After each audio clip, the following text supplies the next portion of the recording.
Hello, Hands. My name is Sean, and I would like to share my story.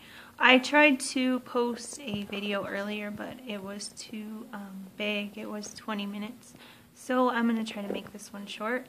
I just want to hopefully inspire some women, encourage, motivate, and help them become mentally strong.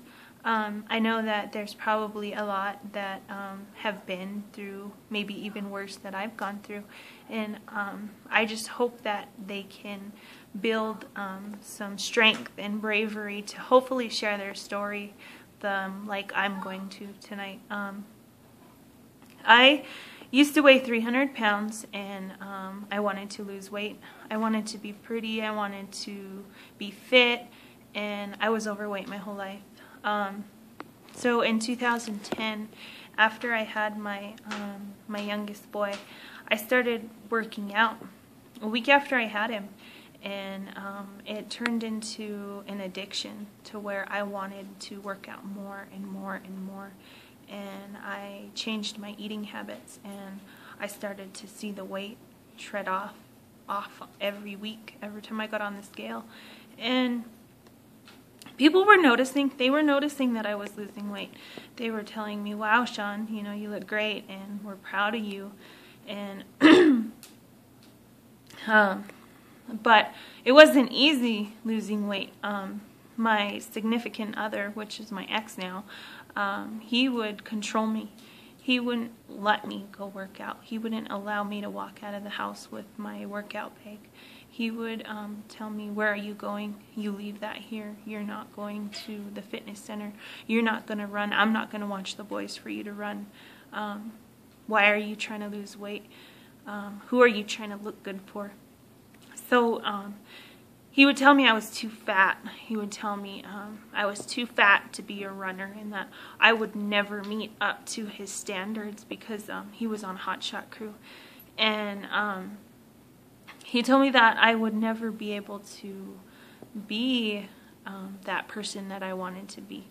So it came to a point where I would sneak my workout bag with me to school, and I would go to the fitness center between classes, and I wasn't going to let this man stop me from meeting my goal, being somebody I wanted to be, being happy, healthy, being that mom for my boys. So I didn't let him.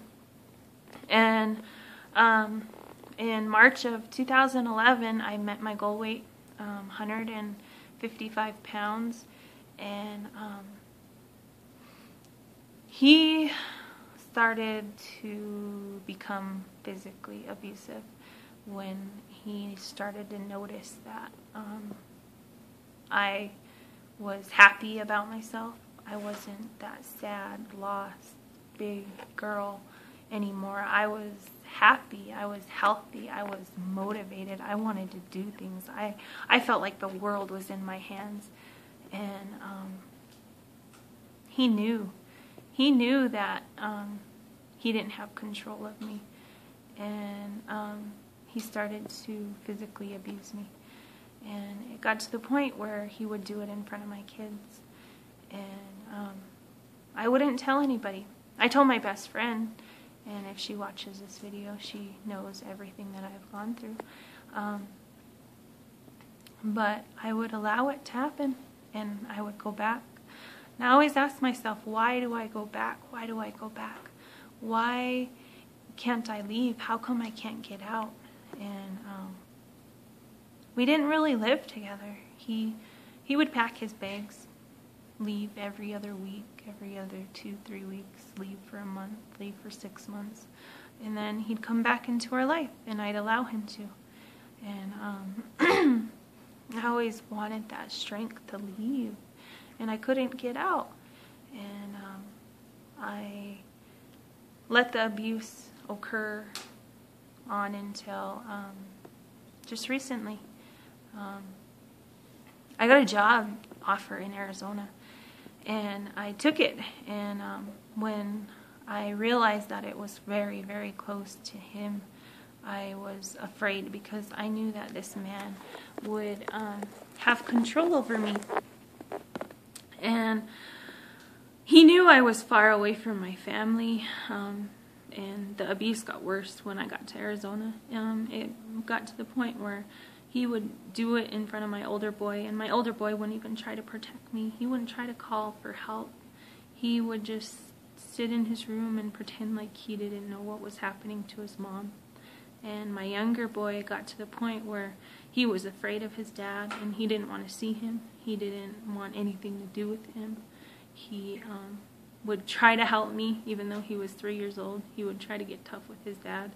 He'd say, "Get away from my mom." And this person would tell me that I was fat, and that I was ugly, and that I was worthless, and that nobody would ever accept me or love me because I had 2 kids. He told me that he was my life, and without him, I was nothing. He told me that just basically that I was a worthless whore in his eyes. And then he would love me. He would tell me he loved me 10 minutes later. He'd be so sorry, and he would tell me how much he loved me, and he wanted to marry me, and that I was the best thing that ever happened to him in his life, that I was the prettiest girl he could ever be with, and that he's so proud of me. And then the next day I'd be a bitch again. So he mentally had me very, very, very, very unstable. And it got to the point where I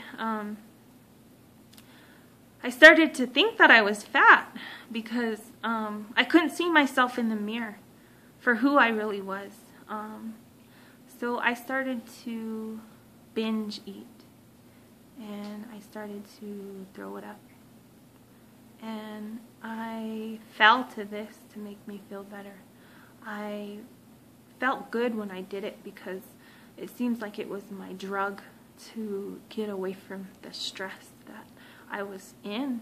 And in any wrong food I would eat, any wrong food, like a bite of a candy bar or a fry. One fry would just throw me off, and I would just get into this zone of just eating everything and anything I could because I knew that I was going to throw it up. He knew I was throwing up too, and he still told me I was fat. And I tried to leave so many times.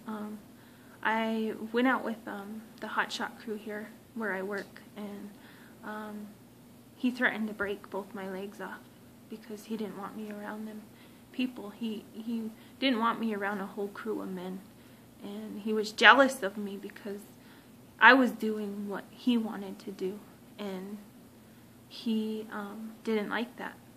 He didn't like that I've come this far in my life, and he wasn't doing anything. He didn't have a job. He wasn't trying to work, and he just wanted me to himself. And finally, in September, was it September? Yes. He really got physical towards me, and I told him, you know what, you need to leave. I can't have this around my kids anymore. I cannot allow my kids to be around this. You need to go. And he left, and he would come back on the weekends to take our son, and he came by Christmas Eve and dropped the boys' gifts off, and he wanted me to take him back. He wanted me to go to bed with him. He wanted me to be intimate with him, and I told him no. I told him that I was done, and that I couldn't take him back, and that we could be friends for our kids, but that's all we would ever be. And it led into him really, really hurting me. He hurt me so bad that I was in the hospital, and I had a swollen face, black eye, bruised chest wall. I couldn't walk. I couldn't hardly breathe. And this man hurt me.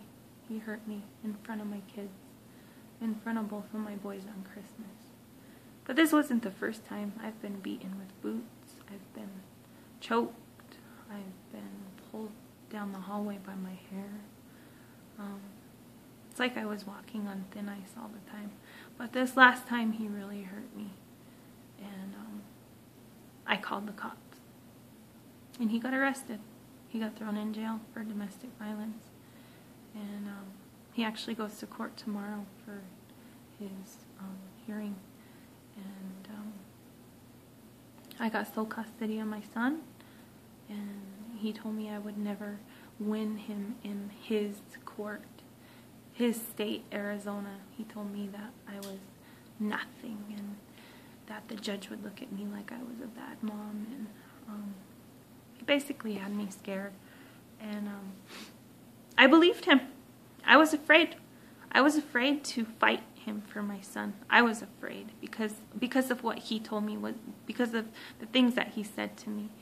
And now I'm free. I don't have this man controlling me anymore. He's never gonna hurt me again. And I'm working on building strength in myself and being the best mom I can be for my boys. I've always been the only one in their life. He's been in and out. The longest he stayed was maybe 3 weeks in our life, and he'd be gone. So I've basically done this on my own since my son was born in 2006 or 2005, and I've come a long ways. And I just I want people to hear my story, because I've heard other people's stories, and I've turned to physical activity to get over the things that I've been through. I've started lifting more weights. I ran my first half marathon in the PF Chang, and when I crossed that finish line, I cried like a baby. I cried so hard because this man told me I couldn't do it. He told me I was nothing. And when I came across that finish line, I thought I was everything in the world. And I plan on running in the Lost Dutchman. I plan on running the full in the Phoenix Marathon. And I just hope that one day I can be happy. I am very lost. I have a smile on my face every day. My friends, my coworkers, they all think that I'm this happy girl that has no problems in my life. And I do. I've been through a lot. And I still walk around with this smile on my face, and I don't know why. I cannot answer that. I haven't shed tears in a long time. I haven't been able to cry, and I was told that it's not normal. I was told by a counselor that it's not normal to cry over what I've gone through. But I've built this wall. I've built this, I basically cut off all of my emotions. And it was just from everything that he's done to me. But I hope that that will change over the years. And I hope you guys have a good night, a good week, good rest of the year. God bless. And I hope to meet everyone soon in upcoming races. Message me on Facebook. Get a hold of me, whatever you want. But I'm here, and I'm here to talk to if you ever need anybody to talk to. I have a lot more to say, but I have to make this video short. So, good night, hands. Have a good night.